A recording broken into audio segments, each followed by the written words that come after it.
নমস্কার, পম্পাস কিচেনে আপনাদের সকলকে জানাই অনেক অনেক স্বাগত। আজকে আমি নিয়ে চলে আসলাম দারুণ স্বাদের একদম ঘরোয়া ইডলি রেসিপি, সঙ্গে থাকবে চাটনি।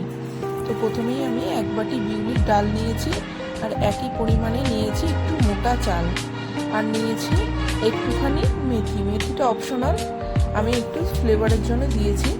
তো যাই হোক, ভালো করে সমস্ত কিছু ধুয়ে জল দিয়ে মোটামুটি আমি এটা ওভারনাইট ভিজিয়ে রেখে দেবো। আপনারা চাইলে 5-6 ঘন্টা পরেও রেসিপিটা বানাতে পারেন। এবার আমি সারা রাতি ভিজিয়ে রাখার পরে এটা আমি জলটা ঝরিয়ে এটা সুন্দর করে ব্লেন্ড করে নেব। দেখুন, চাল আর ডালটা কিন্তু খুব সুন্দরভাবে ভিজে গেছে। এবার একটা মিক্সিং জারে আমি ব্লেন্ড করার জন্য দিয়ে দেবো। চাল আর ডালটা কিন্তু খুব সুন্দর একদম স্মুথ একটা ব্যাটার তৈরি করতে হবে। দানা দানা থাকলে কিন্তু ইডলিটা ভেঙেও যাবে আর খেতে একদমই ভালো লাগবে না। তো এটা করে নেওয়ার পরে আমি একটা বোলের মধ্যে ট্রান্সফার করে নিলাম। এবার এখানে আমি দেব স্বাদ মতো লবণ, আর হাফের থেকেও কম, হাফ চামচের থেকে একটু কম দেব বেকিং পাউডার। বেকিং পাউডারটা দিয়ে, লবণ আর বেকিং পাউডারটা দিয়ে আমি ব্যাটারটা সুন্দরভাবে মিক্স করে দেবো। দিয়ে মিনিট 2-1 মতো আমি এটা রেস্টে রেখে দেবো। খুব বেশি সময় কিন্তু এটা রাখা যাবে না। এবার দিকে আমি ইডলির স্ট্যান্ডটা রেডি করে নেব। তো স্ট্যান্ডের একটা বাটি নিয়ে নিয়েছি, দিয়ে দিয়েছি হালকা আমি একটু সাদা তেল ব্রাশ করে নেব। এতে কি হবে, ইডলিগুলো একদম লেগেও যাবে না, খুব সহজে উঠে আসবে। তো অল্প করে আমি ব্রাশ করে দিলাম।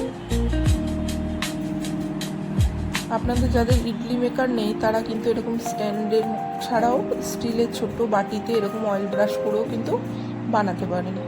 তো এবার আমি স্ট্যান্ডের মধ্যে 1 হাতা করে ব্যাটার নেব, নিয়ে আমি দেব, মানে যতটা গ্যাপ রয়েছে স্ট্যান্ডে তার একটুখানি কিন্তু কমই আমি দেব, যে যেটা ফুলে একটু বাড়বে সেটা হিসাব বুঝেই আমি কিন্তু দেব। তো প্রত্যেক কটা স্ট্যান্ডেই আমি অল্প অল্প করে ব্যাটার দিয়ে দেবো।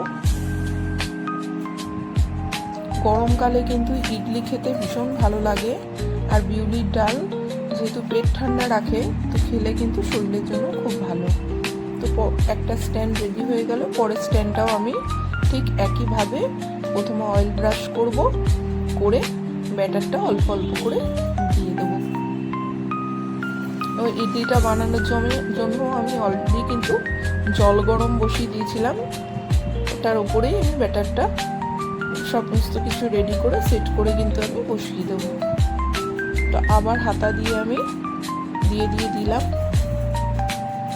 দিয়ে প্রত্যেকটা স্ট্যান্ড কিন্তু আমার রেডি হয়ে গেছে। এবার আমি এরকম একটা হুকের সাহায্যে এটাকে তুলে আমি গরম জলের মধ্যে এরকম বসিয়ে দেবো।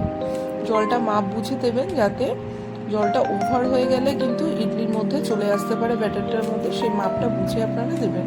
এবার আমি 10 মিনিটের জন্য এটা কভার করে দিলাম। 10 মিনিট পরে আপনাদের ফাইনাল একটু তুলে দেখাচ্ছি। দেখুন কত সহজে কিন্তু ইডলিটা কুক হয়ে গেছে, আর একটুও ভেঙে যাচ্ছে না।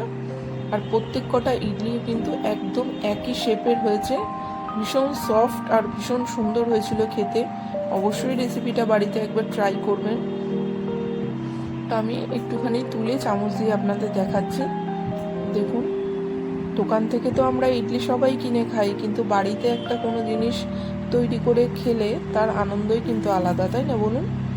তো এবারের সঙ্গে চাটনির জন্য আমি উপকরণে নিয়ে নিচ্ছি ফ্রেশ এরকম ধনেপাতা, কাঁচা লঙ্কা, নিচে একটা টমেটো, ফ্রেশ নারকেল, শুকনো লঙ্কা আর কয়েক কোয়া রসুন। এবার এটাকে আমি একটু সটে করব।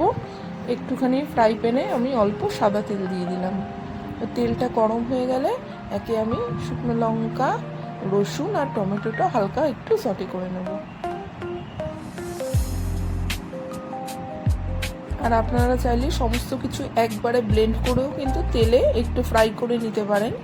তো আমি ধনেপাতা আর নারকেলটা আমি ফ্রেশ বাটতে চাইছি, তার জন্য আমি কিন্তু এই জিনিসগুলো একটু ফ্রাই করে নিলাম, মানে শুকনো লঙ্কা, রসুন আর টমেটোটা তো হালকা একটু লাল লাল করে ভাজা হলে এবার মিক্সিং জারের মধ্যে আমি দিয়ে দেবো ফ্রেশ ধনেপাতাগুলো, তারপরে দেবো কাঁচা লঙ্কা পরিমাণ মতো, দিয়ে দেবো নারকেলের স্লাইস, আর দিয়ে দেবো শুকনো লঙ্কা, টমেটো আর রসুনটা দিয়ে স্বাদ মতো লবণ আর স্লাইড ব্যালেন্সের জন্য একটুখানি চিনি দেবো, দিয়ে সুন্দর করে ব্লেন্ড করলেই কিন্তু একদম রেডি হয়ে যাবে ইডলির সঙ্গে দারুণ একটা চাটনি। রেসিপিটা কেমন লাগলো অবশ্যই আমাকে জানাবেন, ভালো লাগলে একটা লাইক করে দেবেন। ভালো থাকবেন, সুস্থ থাকবেন, সাবধানে থাকবেন। আবার ফিরে আসবো নতুন নতুন ভিডিও নিয়ে।